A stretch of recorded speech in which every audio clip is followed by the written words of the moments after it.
সারা দেশে উৎসবমুখর পরিবেশে চলছে ভোট গ্রহণ। তবে এর বিপরীত চিত্র আওয়ামী লীগের ঘাঁটি গোপালগঞ্জে। যেন জৌলুস হারিয়েছে নির্বাচন। কেন্দ্রগুলোতে অন্যান্য বছরের তুলনায় ভোটার উপস্থিতি কম। অনেক কেন্দ্রে ধানের শীষ ছাড়া অন্য প্রার্থীর এজেন্ট নেই। গোপালগঞ্জ ৩ আসন থেকে শেখ হাসিনা নির্বাচন করতেন এবং আওয়ামী লীগ যতবার নির্বাচনে অংশ নিয়েছেন ততবারই তারা এই আসনে বিপুল ভোটে বিজয়ী হয়েছে। কিন্তু এবার আওয়ামী লীগের কার্যক্রম নিষিদ্ধ থাকায় তারা নির্বাচনে অংশগ্রহণ করতে পারেননি। তাই ভোটারদের মাঝে ভোট নিয়ে এক ধরনের অনাগ্রহ আছে।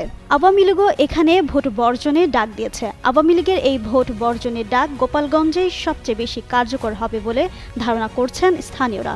হোয়াইট প্লাস প্রো সেনসিটিভ স্কয়ারের মাঠের বাইরেও তো আমরা এভাবে দেশপ্রেম দেখাতে পারি।